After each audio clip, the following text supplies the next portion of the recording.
I'm Logan Crawford, and right now on GBM, we're diving into a powerful Christian fiction debut. The name of the book, Crisis of Faith. It is written by a terrific author, speaker, and spiritual mentor by the name of Carrie Watts.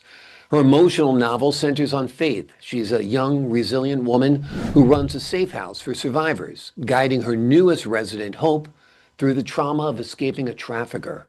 Crisis of Faith is a deep, gripping narrative that beautifully explores the path from abuse to healing, illustrating the transformative power of reclaiming faith in the face of overwhelming adversity.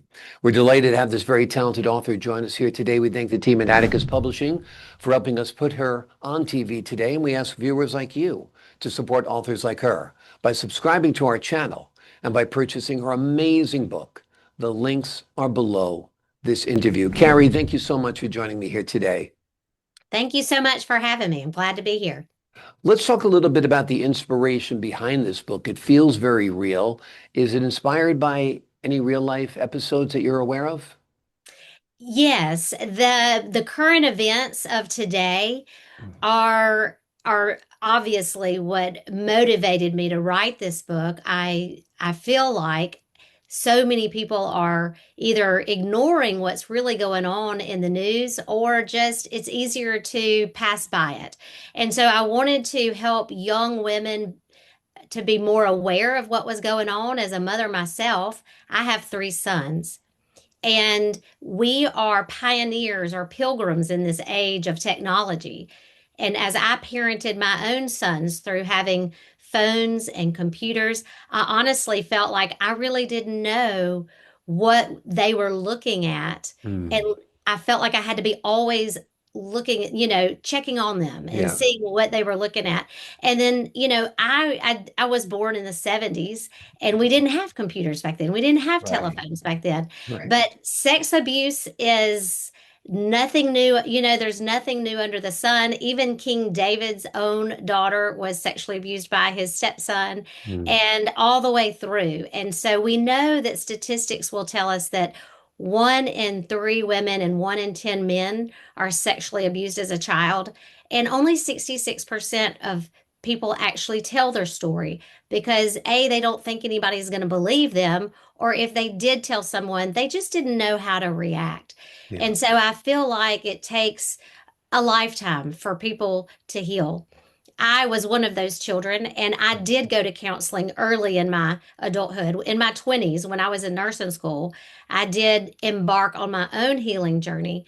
And now, 30 years later, I feel like if we could just open the door up and allow people to talk about their own situations, then it would help them to heal. And so I feel like my book invites people in to a story that's fictional with a little fantasy, Hmm. and then they can relate to it and maybe start their own healing journey. Exactly. I think that's the beauty of a novel is that it presents real life situations in a novelized form where people can understand, relate to, and comprehend the situation. The characters are named Faith and Hope. Obviously, that's not a coincidence. Tell us why it was important to name the characters that. Well, Faith and Desiree are best friends, and they do invite Hope into the safe house. So Faith is believing in what we cannot see. And so many times we're in a stressful or traumatic situation, we cry out for help and we don't know if help is going to come or not. And Desiree is just a desire to have more. And we can't really have faith without a desire or a desire without faith of that happening. And with hope, we need hope to know that we can keep moving forward no matter what's going to happen. We don't want to get stagnant in our healing journey, and we certainly don't want to go backwards. So, without hope, we don't know how to move forward. And so, Hmm. what I want these young readers to hear is that with faith and a desire and hope, you can move forward in your healing journey, and healing is attainable. Absolutely. Who's your target audience for this book? It is written to the 13 to 15-year-old young woman, and Hmm. I've had readers of all ages to read it and enjoy it and say that Hmm. they reaped the benefits from it as well. Although it is a story, it's also a guide to help these young girls to enter into the healing journey. There is a character, old Solomon. He's an old oak tree that the girl's treehouse was in, and he shows up in Faith's dream and he gives her wisdom for when and if that suffering does happen, how to heal, much like a tree does. Mm. Absolutely. And you've got the advice of wise King Solomon there as well, in the form of Solomon the tree. So a lot of biblical overtones here. The safe house setting is, of course, crucial. Talk to us a little bit about your research process to make it seem realistic and portraying a supportive environment for the survivors of abuse. Sure. In our town in Jackson, Mississippi, we have a phenomenal support system for Mhm. the trafficking victims. And so, in my own giving and support to this safe house and their reports that they give to our church and online and to our community, whether it's on the news. So, I 55 is a corridor between Louisiana and Florida for Mhm. these trafficking victims. And so, we have an excellent the legal system and I guess you would say the counselors, the therapists, Mhm. the supports, the safe houses that we have definitely done a great job of educating the public on what they're doing and given us the eyes to be aware of what may or may not be around us, where to report it, and how to identify a trafficking victim as well. Yeah, absolutely. The book explores the concept of forgiveness, both of the abusers and of the self. Talk to us a little bit about that. Well, as a Christian, I do believe that forgiveness is the climax of Jesus's story. Had it not been for Jesus dying on the cross for my sins, Mm. then I could not therefore be free in my own sinful nature, but also to turn around and forgive others. And I feel like in our healing journey, forgiveness is the climax of our own story. That if we can let go of unforgiveness, anger, and bitterness, then we are free to live in Christ and be free from the chains of shame and guilt because unforgiveness is like a cancer. If we hold Yeah, on to it, it'll just eat away at us. yeah. Anger is a big burden to carry with you, and carrying a grudge is a big burden. Easier in many ways on yourself and on your soul to forgive. Maybe not forget, but to forgive for sure. Talk to us a little bit about your podcast, Saved and Strong, I believe it's called, or Strong and Saved. Tell us about it. Yeah, so Saved and Strong tells stories of strength after suffering, strength of the mind and the spirit, not necessarily strength physically. And I enjoy interviewing authors, much like you're doing now, Mhm. or anyone in the community who has overcome a very traumatic situation or stressful situation and use their story to then go out and help other people. And so I was at my own favorite charitable event this time last year, and one of the silent auction items was 12 free podcast broadcast. And so I was the lowest bidder. Nobody outbid me. And so I won that. And I Mhm. went to a studio for several, probably the first 20 episodes. And then I came home and I use an app now and I enjoy these interviews. I just don't want to stop. I'm almost to 40 episodes. Wonderful. That's great. And you're talking to basically survivors of trauma and abuse. Trauma, abuse, I've had women who are either widowed, grieving. I've had moms who are just trying to keep up with their kiddos in the busy motherhood lifestyle. I've had women who have searched for their own fathers. Hmm. Just anyone who I've had women who have had death of a child. Mm. And I've had a couple of men. So Sean of the South, Sean Dietrich, he has a great story. His dad died when he was 11 years old, and he overcame so much adversity. And he's now an author of 20 books and a musician. So, you know, Mm. I love to hear stories of overcoming and surviving and thriving. Yeah, that's kind of the secret to life. I mean, life is a redemption story of like falling, failing, dropping down, getting hurt, picking yourself up and starting over again.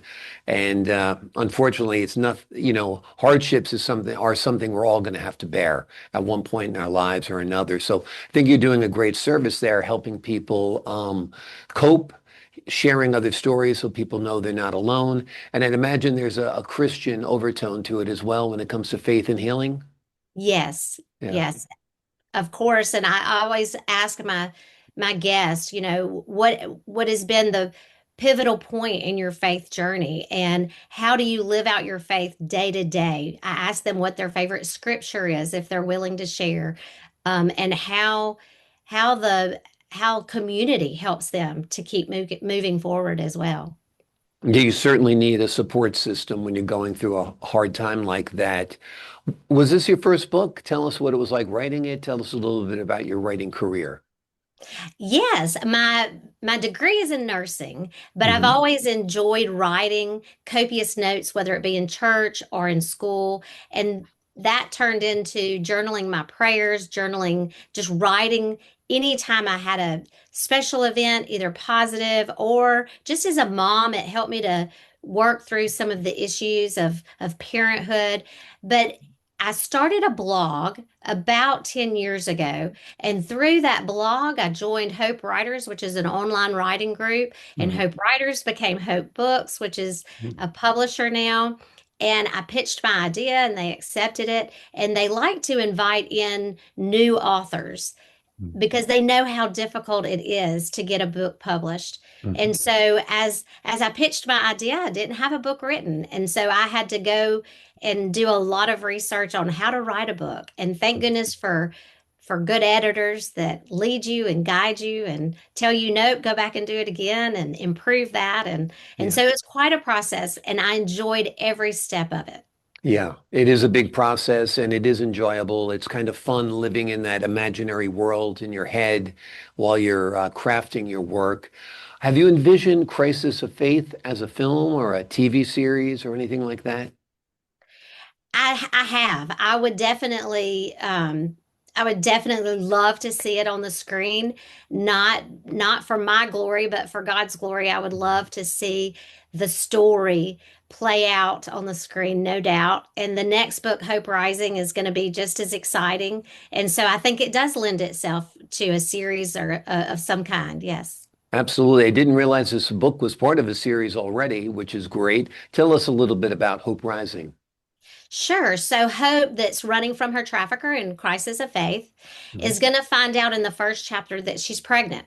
And Wow. she's going to walk through discovering that she's pregnant. She's going to go to a crisis pregnancy center where they're going to counsel her appropriately. Her mom is going to confess that she had a late term abortion as a child and how she has grieved that her whole life, and how that she has found community and support through retreats for the abortion wounded women. Mhm. And we're going to even include grandmother, because even grandmothers who took those daughters for abortions, they do feel a little shame and regret as well. And I've even had the my friend that I'm co-writing the book with, she took me to lunch with her mother, and Mm. that was her story. And she Wow. said, I've always wanted to write my story, but I had people to protect. And she said, I think my character needs to come to your safe house. Yeah. And I was like, she does. So we prayed about it, and we are currently writing it. We're on the third chapter. Wow. Wow. It's an important issue. Obviously, a lot of it deals with abortion. And certainly, those are the exceptions that people often make when it comes to abortion, that in cases of incest or rape or something like that. But even after out of something bad, like a sexual trafficking victim becoming pregnant, there still can be good that comes from it. And that's what people fail to realize, that life is a gift of God. Yes. Yeah. Yes, Yeah. I agree. I agree. And so Yeah. I hope that we can make an impact Yeah. to save. Absolutely. I think without a doubt. Now, you've worked as a registered nurse. That was your career. And tell us how that helped inform your work when you were writing about healing and care and the portrayal of trauma and recovery in the safe house.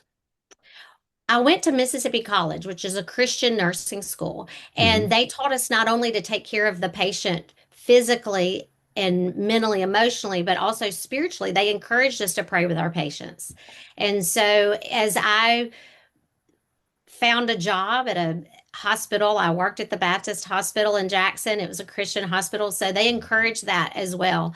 And I found that the hospital is a ideal location to share Jesus and to encourage a spiritual just comfort and Hmm. peace because people are so nervous sometimes when they come in for surgery or it's just a vulnerable time in their lives. They're very nervous, and so again they're crying out for help. And so one thing that I could do for them is just offer to pray for them. And if they didn't want to pray out loud, then they would allow for me to pray for them Yeah. silently. And so I found that Jesus is the ultimate healer. He's the ultimate physician. And I found that that always kind of broke the ice with patients, that even if they weren't a practicing Christian, that they felt the sincere compassion and Hmm. sympathy when I offered that. Yeah. When someone's in the hospital, obviously it's a very, very trying time for the patient, for the family. I think infusing faith and Christianity and the Lord in that setting is so appropriate and so needed and so helpful. And I think anybody who's in the hospital is doing a lot of praying anyway. So when they have someone like yourself praying with them, I'm sure that's a real comfort. So that's great work there. What lesson do you hope young women take away from healing from past wounds when they read your book? Well, I do hope that if they are not in the process of healing, that they will. And if they read it, I pray that it's not a trigger for them. I hope that they find out that they're not alone because I think that's what the enemy wants these young girls to feel like, is that they're not alone, and that's a lie. And Mm, for me, that was enlightening. That was a comfort for me when I was going through my counseling as a young lady, was that I wasn't the only one. I felt a sense of community immediately with complete strangers that I didn't even know, that I read about in counselors' books who had written about it. My counselor gave me Jan Frank's book, A Door of Hope.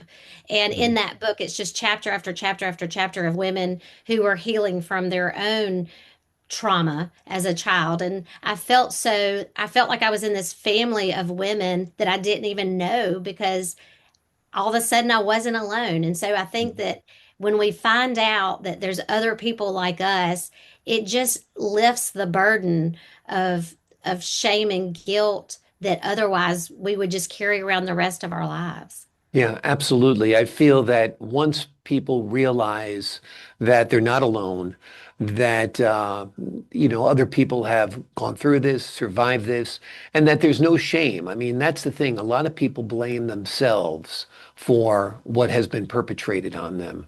And I think that's where the guilt, the shame, and the hurt comes from largely, right? Yes, Yeah. agreed. Yeah. Yes. And that is just a lie from the enemy. Yeah, absolutely, absolutely. When you're going back to your podcast a little bit, was there a story that has really struck you when you were interviewing your guests that has struck you and really become a life lesson for you that you point to? That is a great question. Thank you. I have some excellent guests. I really do. I feel like some of my friends who I have had on as guests, and I've Mhm. heard their story for the first time and on an interview. I've known them for years, and then hearing their story has made an impact on me, and it's made me just want to reach out to them even more and get to know them better. I think that when people are on podcasts or they're on interviews of any kind, they will open up because they Mm. know they want to help the listener, whoever that may be in the future. And Yeah. so, I would definitely say my most exciting guest, as I mentioned before, was Sean Dietrich Yeah. because he quit school when he was in seventh grade to help support his mom and go work construction. Mm. And he's now a musician and an author. And I just feel like if people can hear stories like his, then they can say, hey, if he did it, I can do it. Exactly, exactly. And it's a different kind of conversation when you're doing a podcast or an interview than you have with a friend. So your friend will be opening up to you in a different way in that interview setting. And it's very, very intriguing and interesting to interview people. I do it a lot and I get to know a lot about people and human nature. And it really is a blessing to me and to the viewers as well. One of the hats you wear in life is spiritual mentor. Tell us about that role and how that works. Well, I attend an awesome church that trains us as spiritual counselors. We pray with patients. And so in my training, I have found that, uh, you don't have to be, you don't have to know it all. You don't have to have a theology degree. You just have to be willing to lean in and listen to people. And I think for years, it took me years to figure out just how to listen to people and not feel like I had to immediately respond or fix their problems. That it wasn't up to me to be the helper, that I knew the helper and I could lead them to Jesus or point them to Jesus. But I do lead a small group in my home on Thursday mornings of ladies. It's just a small group, 5 to 7 ladies around my dining room table, and we study the Bible and we pray together and we lift one another up, and we know we're going to be there for one another if need be. Yeah. Wonderful, wonderful. Faith is a mentor, of course, at the Safe Home, Safe House. Is Faith a little bit you? Tell us a little bit about Faith Faith's is a lot character. me. Okay. Yes. Tell us a little bit more about Faith, the character. Sure. There is a lot of fact in my fiction, a lot of story behind the story. So I grew up in a neighborhood, and my very best friend, Lisa, lived across the street. And Lisa's last name was Bright, and Mhm. her house was just a bright light for me. I loved her mom and dad. They were like my other parents. I used to call her mom my other mother. And Mhm. so in the book, Faith and Desi live across the street. And but they have a tree house in their backyard. So we did not have a tree house, Mhm. but there's a lot of hero in my story. So what I wish maybe I would have had, or what the courage that I wish I would have had as a child and even into adulthood, I went ahead and put that in the book. They just Yeah. go, they're brave little girls, and so I still get to see Lisa's mom. Every now and then, she turned 91 last week. Wow. And yes, and so they were a strong family. Her dad and my father were our softball coaches, and in the book, they are the softball coaches. But Faith does tell her story to Hope of healing from child sex abuse, and that was my story. Hmm. And before I wrote Crisis of Faith, I wrote my own memoir, but I never shared it. I didn't share it publicly. It hasn't been published. Mhm. But through writing my own story, I enjoyed the writing process, and Mhm. I was reminded of all the good that God had brought me through. And I'm very blessed to have gotten through all that I've been through over and above what I ever could have thought or imagined. And Hmm. so I really feel a heart and a passion to help these young girls to keep moving forward in their healing journey, because we know so many people who get stuck in that childlike mind, and I want them to have that childlike faith to trust Jesus wholeheartedly and to Yeah. allow him to do a good work in their heart. It's not easy. Healing is hard. Forgiveness is Hmm. difficult, and it's no fun to go through the toil and the work that it takes to heal. But once you're on the other side of it, I'm really writing from the other side of healing. And so I feel like if I can share a little bit of what I've been through, my story for his glory, my mess can be a message. My hurt can be healing for them. And Yeah. if it's a small sacrifice to make if I can help one person. Yeah, absolutely. Well, I think you're going to help a lot of people with this book. Trust is one of the great casualties of abuse because usually the abuser is in a position of trust, and that's how they gain access to the child. How does someone rebuild trust after a loss of innocence and a betrayal at such a young age? That's a great question. I would say that it takes practice. It takes a frame of mind. You have to capture those thoughts as it says in the Bible and remember that if God can send his son to die on the cross for us, and we can trust that he actually did that, and we can have faith that that is the truth, that he is going to lead us and guide us and give us people and give us protectors and providers around us that we can trust. And if someone disappoints us, just to keep moving forward in that Hmm. because we're all fallen. I mean, I'm a sinner. I've disappointed people, but there's also just like you said, reconciliation, Mhm. restoration of those relationships. And it would be we're not here to be alone. So we have to figure out how to trust other people. We have to figure out how to be in fellowship, in family, in community with other people. And it takes trust and it Hmm. takes, it's the hard work of the healing to get to the point where you can trust. But it says in Matthew 18, when the disciples asked Jesus, who's going to be the greatest in the kingdom of heaven? And he pulled over a child and he said, if you can trust me like this child, you will be the greatest in the kingdom of heaven. And I think so many of us have been tainted by the world and we've lost that childlike trust. And I think if we could just get that back and trust others and trust Jesus in that relationship, it is possible. There's nothing impossible for God, right? Agreed. Agreed 100%. The name of the book is Crisis of Faith. It is a transformative novel that provides a powerful, hopeful message for all who face the difficult road to healing. Carrie, thank you so much for joining me here today. Thank you so much for having me. I appreciate your time, your insight, the great work on this book, and your candor, of course, as well. To the folks at home, I'm Logan Crawford for GBN. So long for now.